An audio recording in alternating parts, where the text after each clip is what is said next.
We're here now as Karl Rove, former President George W. Bush senior advisor and also a Fox Business contributor. Karl, thanks for being here. Thank you, Jerry. So, Karl, your former boss famously said he looked into Putin's eyes and saw into his soul. Do you think there was any soul bearing today in Geneva? Well, that was 2001, and after the color revolutions of 2003 and 2004, Putin began to change in a very bad way. And as time has gone on, that soul has darkened and deepened. And we're dealing with a very different person than the country was dealing with 21 years ago, just as we're dealing with a much different China after the rise of Xi in 2012. Democrats have been very critical. I mean, obviously, they've had Russia very much on their minds for the last 4 years. Many of them convinced that President Trump was a Russian agent, seeing Russian influence everywhere, and making some, pretty loud threats about Russia. Just a few months ago, President Biden himself called Vladimir Putin a killer.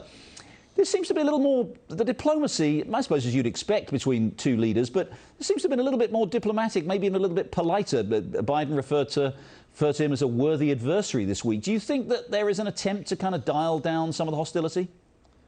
I think there was. What really matters is what happened in that room for 3 hours. The actions coming in were mixed. On the negative side, Biden did not sanction the leadership of the Nord Stream 2 company, the company that's building the new pipeline. But on the other hand, pretty good statements out of the G7 and out of NATO about Russia. But what's up in the air is what are the actions coming out? They talked about human rights. They talked about cyber hacking. They talked about Navalny. They talked about trade. Let's see now how the Russians respond to this and how the United States responds if their behavior doesn't change. And yeah, that's the point, isn't it? I mean, what would you, again, it's an interesting kind of contrast with the Trump administration. Yeah. President Trump had kind of like very warm relations with Vladimir Putin, again, sort of fueling some of those suspicions that his critics had about his relationship with Russia. But the Trump administration was very, very tough in terms of weapons to Ukraine, taking a tough line on sanctions with Russians. So, I mean, are we going to see like a reverse this time around with sort of like tough language and tough rhetoric and actually maybe a little bit of a slightly softer in terms of actual policies? Yeah, I hope not, because, look, it was useful. Think about it. The Obama-Biden administration was, negligent on the issue of getting NATO to step up to its responsibilities. Trump got the NATO countries to increase their military spending and make a long-term commitment to it. You're absolutely right. The Obama-Biden administration attitude towards Ukraine was, we'll give you non-defensive material, and we don't want the skies darkened over Kiev by U.S. aircraft, so we'll drop it off for you in Poland. I mean, how embarrassing. They had to have, as you remember, citizen convoys take their private vehicles to drive to Poland to pick up U.S. non-defense, non-lethal aid, military aid, and drive back the meals ready to eat and uniforms and protective gear to the Ukraine military. And Trump turned that upside down. So you're right. Let's hope that we have maybe a more diplomatic language, but a continuation and a toughening of what Trump was doing, sanctioning Nord Stream 2 contractors, so forth. We need more of that and less of a hands-off attitude, a belief that somehow or another we can work it all out with the Russians. We've got to be tough. And finally, Karl, you've seen a lot of these international gatherings at first hand, up close and personal.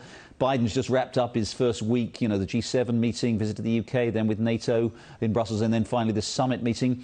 That's his first, as I say, his first series of meetings as president. How do you think they went? Well, from an appearance perspective, look, they knew that the stakes were high for them, so they started off with the easiest and where they'd come out the strongest, namely the meeting of the G7.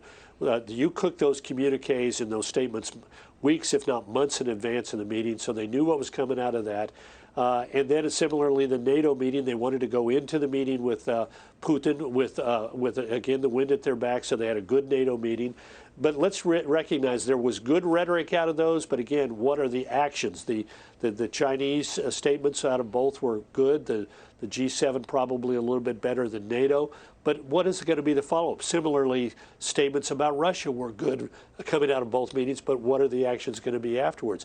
I was a little bit concerned, clearly in the opening sets of meetings, the president was showing his age and showing a lack of steadiness that could be misinterpreted by the Russians, and that will continue to be a problem. Sort of Libya and Syria, right, sort of mislabeling those two countries. The episode involving the president of South Africa. Yep. This was not reassuring moments. No, and the Russians will seize on any sign of weakness. That we know for sure. Karl Rove, thanks very much for joining us. Thank you, Jerry. Well, DC taking on Beijing. One Congresswoman